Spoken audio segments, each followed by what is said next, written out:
Hi everyone, welcome back to my YouTube channel. Sorry for the voiceover. I recorded this, but the wind was too strong, so we are gonna go with this. You can actually hear me. All right, so this is the Harppa baby wagon, and I wanted to go ahead and do a review of this. I bought this about a year ago when it had just come out.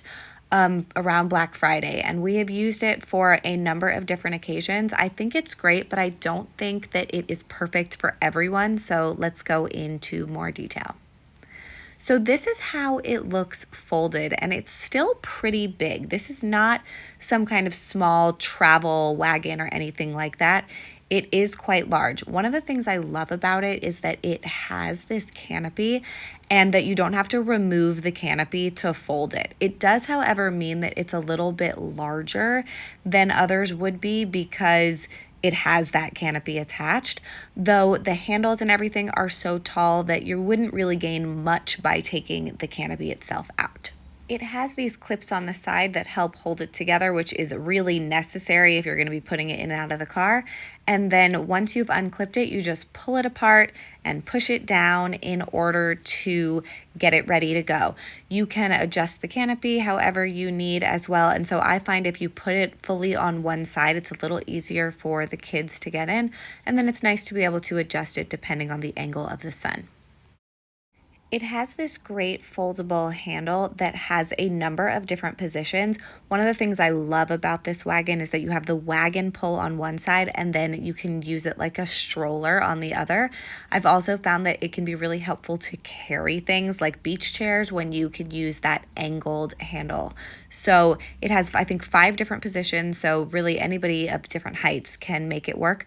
My husband is very tall at around 6'4", and even the tallest setting was a little bit short for him, but for the average human, it is more than ample in terms of height. The brake is located under this handle, which is really helpful when you are using it in the stroller mode. The other side is what has the wagon pull, and it has a latch to keep it in there, but it does get a little fiddly every once in a while.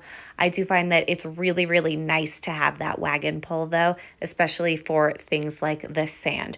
We've taken this to the beach, we've taken it on bumpy sidewalks, we've taken it on a number of different terrain, and the wheels have handled very well, but I will say that that pull mechanism is definitely necessary for sand and other kinds of difficult terrain.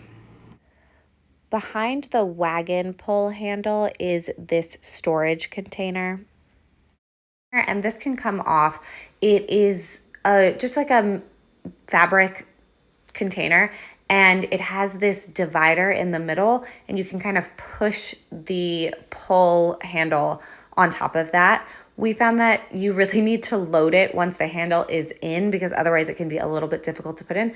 But I think that it's just nice storage to have. It's very convenient.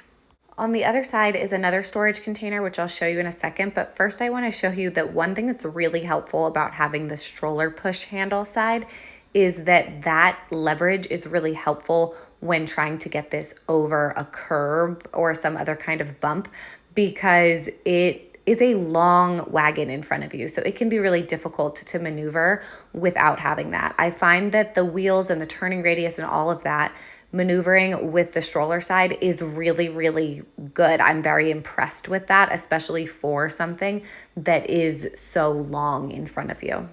And the brake works really well and is flip-flop friendly, which is always nice. Here's a look at the inside of the seat. So it has these 2 padded seats with 3-point harnesses on each. I think that the padding is adequate. It's perfectly fine. The kids did not complain about that at all.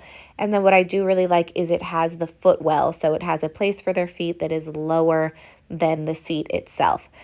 As you can see, ours is covered in crumbs, and I forgot to vacuum it out before the video, but honestly that's what it looks like a lot of the time because it does not have what a lot of wagons have, or not a lot, but some wagons on the market have like a zip bottom where you can just like easily dump crumbs. That would be great. However, for the price point of this stroller, I am really not complaining. That's such a minor inconvenience. I will say that pay attention to the footwell for closing it. You need to pull the footwell up and like kind of turn it to the side in order for the wagon to close all the way properly. And lastly, with the footwell, I do want to say that every single time my kids are arguing over where their feet go. I have a 5-year-old and a 2-year-old, and they can both fit comfortably in the wagon, but sharing that footwell space is always difficulty. And one of the reasons that I would choose a double stroller over a wagon for typical everyday journeys. But the wagon is a great thing when you need a wagon and also occasionally a double stroller like item. This is the other storage container, which you can hook on the stroller side. All right, so now let's take a look at how to fold the stroller. So there's 2 buttons in the middle. You push in the buttons and pull up. And as I said before, you do have to make sure that you pull that footwell and tilt it in order to fully collapse. So once it's pulled, you just pull the sides together, and then it really always kind of feels like it needs to go more, but this is as far as it goes, and then you just clip the sides together and you're done. So this is it closed. It is reasonably small, and I can certainly get it in and out of the car, though it is heavy, but it's not anywhere near as small again as a travel stroller. Thank you all so much for watching. Leave any questions down below, and I'll see you in a future video. Bye.